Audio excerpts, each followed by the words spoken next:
Hi cricket fans, welcome back to smiley cricket கலாட்டா. எனக்கு நிறைய வேலை இருக்கு, நான் ரொம்ப பிஸி.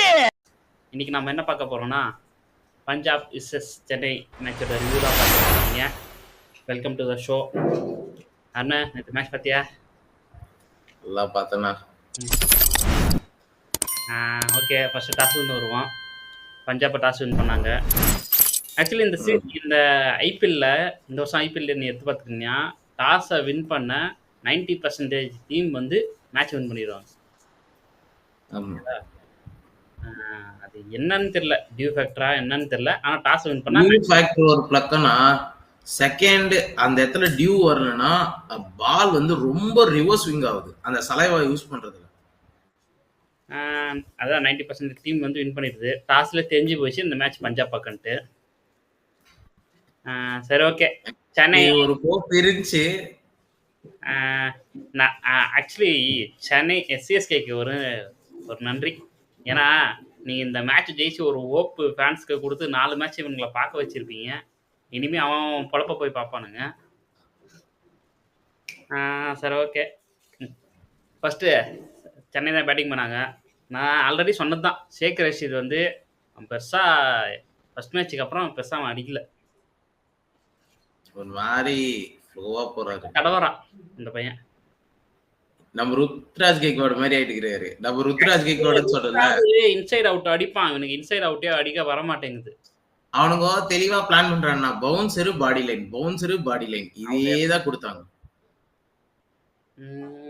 ஆயுஷ் மாத்ரே 2 மேட்ச் நல்லா ஆச்சாப்ல. இந்த மேட்ச் அடிக்கதான் ட்ரை பண்ணான், அடிக்க ட்ரை பண்ணி சரியா சரி இருக்கு. சரி, அது ஒன்றும் சொல்ல முடியாது. தம்பி, உங்களுக்கு ஒரு அதிர்ச்சி. திடீர்னு பார்த்தா சாம் கரன் 1 ரன் வந்தாரு. எனக்கு அது அதிர்ச்சி இல்ல, அடிச்சதுதான் அதிர்ச்சி. சாம் கரன் என்ன நினைச்சா, ஆனா நான் வந்து நரேஷ் கிட்ட சொல்லிட்டே இருந்தேன், நீ படுறா சாம் கரன் வந்து பாய போட்டு படுத்துருவான் இந்த பிச்சில். ஆனா திடீர்னு என்ன ஆச்சுன்னு தெரியல, அடிக்க ஆரம்பிச்சிட்டான். ஸ்ட்ரெயிட்ல ஒரு 6 அடிக்க ஆரம்பிச்சானே, அதுல இருந்து தான் அவன் அடிச்சாரு. சமைச்சு ஒரு இன்டென்ட். அது அவனுடைய ஃபார்மர் டீம் பஞ்சாப். அந்த 50 அடிச்சிட்ட அப்புறம் போன் பண்ணி சொல்லுடா, எங்க பிரெண்டன் மெக்கலமுக்கு சொல்றதா இல்ல வந்து பஞ்சாப் மேனேஜ்மெண்ட்டுக்கு சொல்றதா தெரியல. பிரீத்தி ஜிந்தாக்கு சொல்றதுதான். என்னையா விட்ட, நான் தானே கேப்டன். ரொம்ப அது நேத்து ஆக்ரோஷமா இருந்தாரு சாம் கரன். அது நான் சொல்றேன், உண்மையிலே செம்ம இன்டென்ட் நேத்து சாம் கரன் கிட்ட. அடிக்கதான் போறேன்ட்டு அவன் ஒரு பக்கம் அடிக்கிறான். தேவையில்லாம எதுக்கு ஜடேஜா உள்ள வந்தான்னு தெரியல. ஜடேஜா வந்து அடிக்கலாம் போனாரு, இன்டென்ட்லாம் காட்டினாரு, அதெல்லாம் இல்லைன்னா சொல்ல. ஜடேஜா வாழ்க்கையிலேயே பவர் பிளேல வந்திருக்க மாட்டான், நேத்து தான் பவர் பிளேல வந்தான். 4 4 அடிச்சார். நோ, அந்த லாஸ்ட் ஓவர் நீ என்ன பாரு, பவர் பிளேயோட லாஸ்ட் ஓவர் மேட்ச் மிஸ் பண்ணோன்ட்டு Jadeja inside out cut 2-3 shot அடிச்சாரு. அந்த ஓவர்லயே 3-4 வாங்கிட்டாரு ஜடேஜா. கரெக்ட் தான்டா. இல்ல, நான் என்ன சொல்றேன்னா, ஜடேஜா பவர் பிளேல இது வரைக்கும் பேட்டிங் ஆனதே கிடையாது. இதுதான் அவருக்கு ஒரு ப்ரொமோஷன் அக்ஷர் பட்டேல் மாதிரி. இதெல்லாம் எங்க போய் முடியுது இப்போ. சரி, ஓகே. ஆனா டெவால் பிரேவிஸ் வந்திருக்கலாம் ஜடேஜாக்கு முன்னாடி. கொஞ்சம் ஸ்பின் ஹிட் பண்ணிருப்பாரு. ஜடேஜா அகைன் ஸ்பின் கொஞ்சம் வீக்கா இருக்குண்ணா. ஆனா ஃபாஸ்ட் பவுலிங் ரொம்ப நல்லா இருக்குது. ஸ்ட்ரைக் ஜடேஜா ஃபினிஷிங்ல யூஸ் பண்ணியிருந்தா. ஜடேஜா ஃபினிஷிங்ல இருந்தா இந்த அந்த லாஸ்ட் 3 ஓவர் வந்து இவங்க மிடில் ஆர்டர்ல என்ன பண்றாங்கன்னா அடிக்கிறதே கிடையாது, பிளஸ் ரன்னும் ஓடுறது கிடையாது. நல்ல சோக் ஆகி உட்காந்துக்கிறாங்க. அதனால என்ன பண்ணிக்கிறாங்க, ஜடேஜா அமிச்சு நீ ரன்னா ஓட விடுப்பா அவங்களட்டு. அதுதான் ஜடேஜா வந்திருப்பாரு. ஜடேஜாவும் சோக் தான் பண்ணுவான் எப்பயுமே வந்துட்டு. சரி, பிரேவிஸ் வந்து இந்த டைம் பெரிய நாக் ஆடல. பட் ஆனா சாம் கரன் அடிக்க கூட நின்னான். ஆமா, விக்கெட் போகாம பாத்துக்கினான். ஆமா, அதனாலதான் சாம் கரன் ஒரு பக்கம் அடிச்சுட்டே இருந்தான். சிவம் துபே வந்தாருண்ணா, ஆறுச்சாமின்னு சொல்லி. அவன் ஆரசாமின்னு நான் ஆல்ரெடி சொல்லிட்டேன். தயவு செய்து அவனை தூக்கி வெளியே போட்டுருங்க. சாமி வந்து நாங்க விட்டதே பெரிய விஷயம். 6 பாலுக்கு 6 ரன் அடிச்சுட்டு தாடா போக, ஒரு 6 இதெல்லாம் ட்ரை. அவன் இந்த வருஷம் எனக்கு தெரிஞ்சு 6 அடிக்கலன்றதுதான் எனக்கு டவுட் ஆகுது அவன் மேல. ஆனா அந்த அளவுக்கு அடிக்கல. என்ன மிஞ்சி போன ஒரு 6 ஜாஸ்தி தான் வச்சுது. 6 கூட அடிச்சிருக்க மாட்டான். ரொம்ப கஷ்டம்னா இந்த மாதிரி எல்லாம் ஆனவன்னு நாங்க எங்க டீம்ல வச்சுது. இந்த வருஷம் நீ பாத்தியா சிஎஸ்கேல ரீடைன் ஆன யாருமே ஒழுங்கா பண்ணல. ருத்ராஜ் கேக்வாட் கையில இன்ஜுரின்னு போயிட்டான். ரவீந்திர ஜடேஜா அவ்வளவா எதுவும் டெட் கிரியேட் பண்ணல. சிவம் துபே சொல்லவே வேண்டாம். பத்திராடா உட புடிச்சு அடிக்கதான் அடிக்கிறானுங்க. பத்திரனா அந்த ஆக்ஷன் மாறினதுலேருந்து அவன் கழட்டிட்டானுங்க. நெக்ஸ்ட் உடனே வந்தான் நெக்ஸ்ட் மேட்சாவது பதினா விட்டுட்டு நாதன் எலிச உள்ள இட்டுவாங்கடா. வாய்ப்பு இல்ல நெக்ஸ்ட் மேட்ச் பண்ணுவாங்க. ஏன் சொல்லிட்டா இந்த மேட்ச் வின் பண்ணியிருந்தா சேம் டீம்னு போயிருப்பானுங்க. தோத்துட்டானுங்களே. ஸோ யங்ஸ்டருக்கு சான்ஸ் கொடுக்கணும்னு பண்ணுவானுங்க. தெரியல. ஆனா எனக்கு தெரிஞ்சு டவுட் தான். இல்ல பண்ணுவானுங்க. என்ன பாரு அவன் எத்தனை அந்த ஒரு மேட்ச் ஒழுங்கா வின் பண்ண நம்போ அங்க. சரி இது சாம் கரன் அவனோட ஹையஸ்ட் ஸ்கோர் ஐபிஎல்லே 88 ரன். ஆமா. ஆனா சம்மனா நேத்து 180 வந்ததுக்கு வெயிட் ரிசரே சாம் கரன் தான். சாம் கரன் நேற்று அடிக்கலன்னா அதே தான் 130 140 110 120லயே பொட்டலாகி உட்காந்துரு போடும். மற்றவனுக்குலாம் பால் கச்சிருக்குல்லடா 130 140 அவ்வளோதான் வந்திருக்கும். ஒரு ஃபைட்டிங் டோட்டல் எட்டு வந்தது காரணம் சாம் கரன் தான். கடைசியில் தலை வந்தார், ஒரு 6 அடிச்சாரு, ஒரு 4 அடிச்சாரு, அவர் வேலை முடிச்சுட்டு போயிட்டாரு. அவருக்கு இருந்து அவ்வளோதான் நீ எதிர்பார்க்க முடியும். ஆனால் எனக்கு தூபே கிட்ட அதான் கேட்குறேன். 43 வயசு ஒருத்தர் அதே 4 பால் ஆடுறாரு, 11 ரன் அடிச்சுட்டு போறாரு. நீ எல்லாம் என்ன தண்டத்துக்கு ஆடுற? 6 பால் அடி ஒரே 4. அது ஃபர்ஸ்ட் பாலே அந்த 4 கெச்சிச்சு. அது வேற விஷயம். ஃபர்ஸ்ட் பால் எல்லாம் இல்லை. அவன் 4 பாலுக்கு 2 ரன் தான் அடிச்சு வச்சிருந்தான். அதுக்கப்புறம் தான் அடிச்சான். லாஸ்ட் ஓவரில் அடிச்சான் ஒரு 4. லாஸ்ட் ஓவரோட ஃபர்ஸ்ட் பால் ஒன்று ஒரு 6 சாரி 4. அந்த நாய் ஃபர்ஸ்டே இறங்கி ஃபர்ஸ்டே அவன் அவுட் ஆகிட்டு போயிருந்தா கூட அந்த ஃபீல்டிங்க்கு ஆயுஷ் மாத்திரையாவது உள்ள வந்திருப்பான். அவனாவது நல்ல ஃபீல்டிங், நல்ல ஃபீல்டரு. அதுக்கு வரேன். இப்போ அதெல்லாம் ஸ்கோரு 190 அடிச்சு வச்சிருந்தானுங்க. தீபு கூட ஒய்டா நீ எல்லாம் எவ்வளோ டீம்ல வந்து எனக்கு புரியவே இல்லடா. அவனை பத்தி பேசி பிரயோஜனமே இல்லை. நாங்களும் சகல் ஹேட்ரிக்னா சகல் 10 போக வேண்டிய ஸ்கோர் 190ல பிடிச்சி அமுத்திட்டான். கோலி அமுக்குற மாதிரி சகல் மட்டும் சேர்ந்து 210 போக வேண்டிய ஸ்கோர். அது அங்கேயே அமுக்கிட்டு மெயின் ரீசன் சகல். அது ஒரே ஓவரில் 4 விக்கெட்டு. நேத்து இன்னொரு விஷயம் பாத்தியா, ஸ்ரேயாஸ் ஐயர் நீ அல்பபா இருக்கலாம், இவ்வளவு அல்பபாலாம் இருக்க கூடாது. 2 ஓவர் சுயான் செட்டி போட்டாரு, டீசென்டா 10 கீழே ரன் ரேட் கொடுத்தாரு. தைரியமா ரன் ரேட் குறையுது, 1 ஓவர் கொடுக்கலான்னு கொடுத்தாரு. வச்சு வெலாஸ்டர் சாம் கரன் போட்டு இதோ பார் மெரினா அதோ லைட் ஹவுஸ் அடிச்சிட்டாரு. இன்னொன்னு ஆனா செம்ம மூவ் அது சகல எட்டு வந்தது. ஏன் சொல்லிட்டா தோனி வந்து லெக் ஸ்பின்னுக்கு வீக்கு, அதனால தான் எட்டு வந்தாங்க. ஆனா தலா அப்படி விட்டாரு 1 6 ஒரு 6 ஒரு 4 விட்டு அதுக்கப்புறம் அதுவும் கொஞ்சம் லெஃப்ட் ரைட்டு போயிருந்தா 4 6 போயிருக்கும் அந்த பால். மிஸ் தான். ஆனா அவர்கிட்ட அடிக்கிற இன்டென்ட்லாம் போனாரு. ஆனா இன்னொன்னு எனக்கு ஒரு டவுட் என்னன்னா, டூபே வந்த இடத்துல எம்எஸ் தோனி வந்திருக்கணும். இன்னும் அதுக்கப்புறம் என்ன சொல்லுவீங்க, தூபே எத்தனாவது அனுப்புவீங்க, 7வது அனுப்புவீங்களா 8வது அனுப்புவீங்களான்னு கேட்பீங்க. இந்த கொஸ்டின் வரும். டூபே இதுக்கப்புறம் வந்து என்னன்னா பண்ண போறாரு, 14 ஓவருக்கு அப்புறம் மேல வந்து எம்எஸ் தோனி வாக்கு அந்த 5 ஓவர் எம்எஸ் தோனி இருந்தா இம்பாக்ட் எவ்வளவு கிரியேட் ஆயிருக்கும் தெரியுமா? எம்எஸ் தோனி லாஸ்ட் 2 ஒரு ஆள் தான் ஒரு ஆள் ஆட முடியும். ஆல்ரெடி நீயும் சரி இன்னொன்னு தோனி ஒரு லாஸ்ட் மேட்ச், நெக்ஸ்ட் ராஜஸ்தான் கூட ஆட போற மேட்ச் தான் லாஸ்ட் மேட்ச். அது கன்ஃபார்ம் ஆயிடுச்சு. ஆமா, நேத்து டாஸ்க்ல கேட்டப்போ you came back to next ஏனா ஐ வில் கம் நெக்ஸ்ட் மேட்ச்னு சொன்னாரு. இல்ல எனக்கு தெரியாதுன்னு சொன்னாரு. I don't know. Next match வரேன்னு சொன்னாரே தவிர்த்து நெக்ஸ்ட் இயர்னு சொல்லல அவரு. அதான் இல்ல நெக்ஸ்ட் இயர் வருவானான்னு தெரியலன்னு தான் சொன்ன மாதிரி இருந்துச்சு. சரி ஓகே. வேற இந்த பக்கம் என்னடா பாசிட்டிவா பேசுறது, டெவால் பிரேஸோட கேட்ச் நல்ல கேட்ச் தான். பட் ஆனா என்ன இனிமே நீ வயசுக்கு வந்தா என்ன வரலனான்ற நிலைமையில வந்த கேட்ச் தான். பட் ஆனா சூப்பரா பிடிச்சான் அந்த பையன். சரி ஓகே, பஞ்சாப் பேட்டிங் வருவோம். சாரியா பிரப்சிம்ரன் சிங். நான் பிரப்சிம்ரன் சிங் கிட்ட ஒன்னே ஒன்னு தான் கேட்கணும். எப்பவுமே என்ன பண்ணுவ, எல்லா பாலும் அடிக்க போவ, ஒரு 30 ரன் அடிப்ப, அவுட் ஆயிட்டு உன் பாட்டுக்கு வெளியே போயிடுவேன். இத்தனை உன் டெம்ப்ளேட். நேத்து மட்டும் ஒரு பால் அடிச்ச உடனே 4 அடிச்சு 6 அடிச்சா அழகா வந்து ஸ்ட்ரைக்கர் ரொட்டேட் பண்றான். இது ஓல்டு டெம்ப்ளேட்டே கிடையாது. அந்த டெம்ப்ளேட் யூஸ் பண்றடா, என்ன தெரியும் இந்த டெம்ப்ளேட் யூஸ் பண்ற இந்த இடத்துல வந்து பண்ணாங்க. நேத்து அவன் கடைசி வரைக்கும் நின்னான் மேட்ச்ல. அதுக்கு கடைசியில தான் விட்டானா? ஆ துரோகினா என்னது? துரோகினா அவன். ஏன்? எப்பவுமே என்ன பண்றானோ அந்த வேலையை தானே பண்ணணும். சிஎஸ்கே அகைன்ஸ்டா அப்படி நின்னா அவன் டீமுக்கு அவன் கரெக்டா பண்ணிட்டு போயிட்டான். அதான் அவன தப்பே சொல்ல முடியாது. பிரியான்ஸ் ஆர்யா நானே நேத்து கொஞ்சம் தடவ ஆரம்பிச்சான் பிரியான்ஸ் ஆர்யா. வழக்கம் போல அடிக்கல. அது பயங்கரமா தடவுனான். 153 ஸ்ட்ரைக் ரேட். இல்ல பயங்கரமா நேத்து தடவுனான். அவன் வழக்கமா ஆடுற இது ஆடல நேத்து. Extra bounce. ம். அதனால தடவ ஆரம்பிச்சாரு. அதுக்கப்புறம் வந்த ஸ்ரேயஸ் ஐயர்.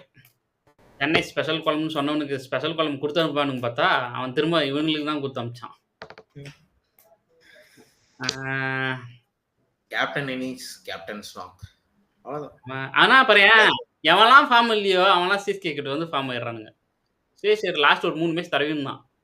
அடிக்கல. அவங்க ஹோம்ல அவரோட ரன் கம்மியாகுது.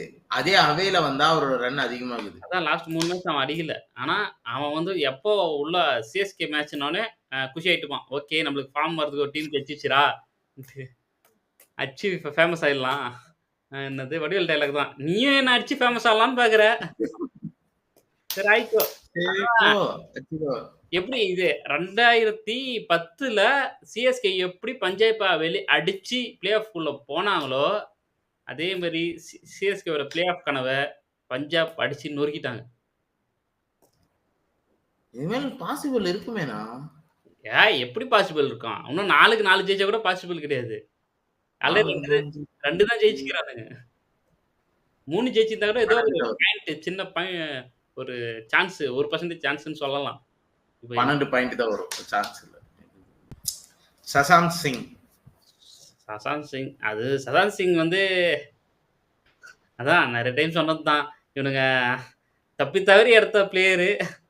ஆனா கரெக்டா ஷூட் அவன் தான் இன்னைக்கு தப்பிக்க வைக்கிறான். எல்லா மேட்சும் அவன் தான் அடிச்சுக்கிறான் கடைசியில வந்தா. நீ என்னதான் பாரு பஞ்சாப் வந்து நல்ல கொஞ்சம் ஸ்ட்ரகிள் ஆகுறானுங்க. நேத்து மட்டும் ஒரு எக்ஸ்ட்ரா ஒரு 15 ரன் மட்டும் இவனுங்க அடிச்சு வச்சிருந்தானுங்கன்னு வச்சுக்கோ. அந்த தூபே வந்து அந்த கேட்ச் புடிச்சிருந்தாவே மேட்ச் புட்டிங்கிட்டு இருந்துக்கலாம். நான் பஞ்சாப் கிட்ட ஒரு ரன் அடிக்கிறதுக்கு பயங்கரமா தடவுனானுங்க லாஸ்ட் ஓவர்ல. ஓவர் ரன் கூட இல்லனா அந்த டூபே கேட்ச் ஸ்ரேயஸ் ஐயர் புடிச்சிருந்தா கேம் அங்கே நசுக்கிட்டு இருந்துக்கலாம். நம்ம போய் இவன் தூபே கிட்டலாம் அதை எதிர்பார்க்க முடியுமா? அவன்லாம் நீ கைக்கு வர கேட்சே பெருசா பிடிக்க மாட்டான். நான் இப்ப தெரியுதா ஏன் அவனை இம்பாக்ட் பிளேயர்ல வைக்கிறோன்னு? கேட்டியா எங்க தூபே வந்து பவுலிங் போடுவாரு ஃபீல்டிங் போடுவாரு இந்தியா டீமுக்கு. இப்ப தெரியுதா அவனை ஏன் இம்பாக்ட் பிளேயர்ல வச்சுக்கிறாங்கன்னு? 10 ரன் ஒரு கேட்ச் விட்டானா? ஐயோ ஒரு காஸ்ட்லி மிஸ். சத்தியமா பட்டர் ஃபிங்கர் நான் கையில வந்து விட்டானா? தோனி கிட்ட கேட்டே அவன் தத்து பிள்ளையா கூட இருக்கட்டும். போட்டு ரூம்ல போட்டு சாத்து என்ன பண்றான் அவன்? ஃபீல்டிங் ஒழுங்கா பண்றதில்ல, பவுலிங் ஒழுங்கா பண்றதில்ல. ஐயோ சாமி. ஆனா மினி ஆக்ஷன்ல 9 பிளேயர் கிட்ட ரிலீஸ் பண்ணலாம். ஆனா இங்க 20 பிளேயர் 25 பிளேயருமே ரிலீஸ் பண்ற மாதிரி தான் இருக்கிறானுங்க. இல்ல எக்ஸப்ட் ருத்ராஜ் கிரிக்பாட் மீதி எல்லாம் ரிலீஸ் பண்ணி ருத்ராஜே விட்டுட்டே இருங்கன்றான். அவன் 4 கோடிக்கு மேல போக மாட்டான். எனக்கு 10 ரன் அடி வாங்கினான்னு தெரிஞ்சிச்சு ஃபர்ஸ்ட் ஓவர். தோனி என்ன பண்ணிருந்தா கட் பண்ணிட்டு அன்சுல் கம்போஜுக்கு 2 ஓவர் வரலனே தெரியல. 2 ஓவர்ல பவர் பிளே மட்டும் குத்தாரு. அதுக்கப்புறம் கொடுக்கல. ஜடேஜாக்கு 2 ஓவர் பெண்டிங் இருந்துச்சு. அது கொடுக்கல. சாம் கரன் நல்லா போட்டான். திரும்ப போட முடியாது. நீ அன்சுல் கம்போஜை வச்சு போட்டுருக்கலாம் மிடில் ஓவர்ல. நான் மீண்டும் அதே கிணத்துல தான் போய் குதிப்பேன். 10 ரனாவதான் கொடுப்பேன். அவனாலதானா தோத்துங்கிறான். அந்த 20 ரன் 17வது ஓவர்ல 20 ரன் போலனா அங்க எங்கேயாவது அன்சுல் கம்போஜி போட்டு ஒரு 10 ரன் கொடுத்து 10 ரன் சேவ் பண்ணியிருந்தாலும் கூட மேட்ச் கையில. ஆமா லாஸ்ட் ஓவர் கொஞ்சம் தடவை அவன் தெளிவா டார்கெட் பண்ணான். உன் மெயின் பவுலரே நான் வந்து அடிக்க போறேன்ட்டு. டேய் அவன் மெயின் பவுலர்லடா, அவன் ஜோக் பவுலர்ரா. டேய் அவன் மாஸ் இல்லடா, தமாசுடா அவன். லாஸ்ட் டைம் இந்த மாதிரிலாம் இல்ல. யார்க்கரே அவனால வைக்க முடியல. அவனும் ட்ரை பண்றான். அவனுக்கு வரல. யார்க்கர் ஒன்னு பிரப்சிங் மேரன் வைக்க போய் ஃபுல் டாஸ் ஆமாச்சு. தூக்கி ஹெலிகாப்டர் காமிச்சாரு. ஹெலிகாப்டர் எப்படி அடிக்குதுன்னு காமிச்சான். ஐயோ எனக்கு இன்னொன்னு இந்த நேத்து தான் இந்த தமிழ் கமெண்ட்ரி பார்த்தேன். இந்த நான் இருக்கான் பாரு. என்னடா சாமி இப்படி சொம்படிக்கிறா அதுக்குன்னு. டேய் கையை விட்டு போயிச்சுடா மேட்ச். இன்னமும் சிஎஸ்கே ஜெயிக்குன்னு சொல்லுங்கிறான்டா.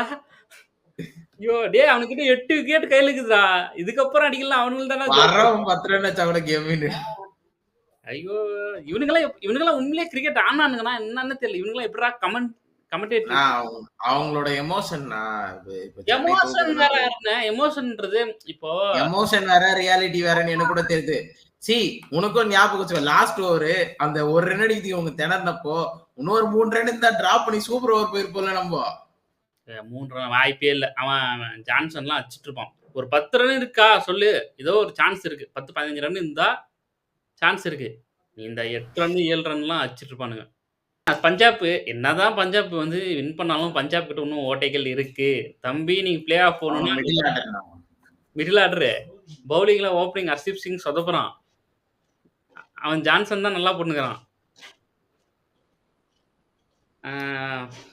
இவனுங்க மிடில் யாரும் இந்த வருஷம் இப்படி போடுவாருன்னு நான் எக்ஸ்பெக்ட் பண்ணவே இல்லைண்ணா. சூப்பரா போட்டானா. செம்மையா பவுலிங் பண்றான். ஆனா சம்மந்தமே இல்லாம நீ ஸ்டோயினிஸ் இல்ல மேக்ஸ்வெல் கூட இன்ஜுரி ஓகே. மேக்ஸ்வெலுக்கு ஸ்டோயினிஸ் ஏன்டா விட்டீங்க? அவன் பவுலிங்கும் போடுவான். நான் டாஸ் அப்போ ஸ்டோயினி சுட்ட உடனே அப்பா சாமி நீ மேட்ச் நம்ம கையிலடா ஒன் மேன் பிக் ஷோ இல்லடா நினைச்சேன். இன்னும் பிரிச்சிருப்பான் நீ அவன் துண்டாச்சு நீ பிக் ஷோ இல்லடா நினைச்சேடா. தைரியமா உட்காந்து பார்த்தேன். அப்புறம் பார்த்தா அவையிலாவே இவனுக்கு இப்படி பண்ணி எனக்கு இன்னைக்கு ரிசல்ட் தெரிஞ்சு போச்சு. லாஸ்ட் அந்த 3 ஓவர்ல இவனுக்கு தர ஆரம்பிச்சு. சரி உனக்கு எப்படி தெரிஞ்சிச்சு? நீயே சொல்லு. 190 அடிச்சிட்டாங்க. நம்ம கிட்ட பவுலிங் யூனிட் நல்லாவே இருந்துச்சு. நல்லா இருக்கு பவுலிங் யூனிட். பதிர்னா தான் பெரிய ஓட்டை இருக்கே. நான் அவனை எக்ஸ்பெக்ட் பண்ணவே இல்லை. அதுவும் தோனி கிட்ட எப்பவுமே சொல்லுவோம், தோனி அவனை 14வது ஓவர் 15வது ஓவர் எத்தனை நான் கண்டிப்பா எக்ஸ்பெக்ட் பண்ணேன். நேற்று 14 ஓவர் கிளிக்க போறாங்க. மேட்சே அவன் ஓவர்ல தான் டர்ன் ஆக போது நான் எக்ஸ்பெக்ட் பண்ணேன். அதுதான் நடந்துச்சு. இல்ல தோனி கிட்ட எப்பவுமே சொல்லுவாங்க அவன் ஒரு 6th 8th 10th use பண்ணுங்கன்ட்டு. Dhoni என்ன பண்ணாரு, நேத்து நல்லா போயிடுச்சு. சாப்கரன் வந்து நல்லா ரிலீஸே கொடுக்காம டைட் பண்ணி வச்சிருந்தோம். நேத்து பாத்தியா இவன் வந்து ஒரு ஓவர் போட்டு ரிலீஸ் பண்ணி விட்டான். பவர் பிளே செம்ம பிளான். கலீலுக்கு 3 over, Anshul Kamboj 2, 1 last over ஜெட். அது நல்லா இருந்துச்சு. ரொம்ப நாள் கழிச்சு என்ன எத்தனை வச்சு 10வது மேட்ச்ல தான் கண்டுபிடிச்சிருக்கானுங்க அந்த இது. ஆமா. அப்புறம் ஓகே 100 ஆகும்போது 7வது ஓவர்ல எடுத்து வந்தானுங்க. அதெல்லாம் ஓகே தான், நல்லா தான் போச்சு. கேட்ச் எல்லாம் விட்டானுங்க, அது ஓகே. எல்லாமே நல்லா போயிட்டு இருக்கும்போது திடீர்னு வந்தார் விநாயக்ன்ற மாதிரி தான். பாத்தியா நான் வந்து ரிலீஸ் பண்ணி விட்டான் எல்லாத்தையும்.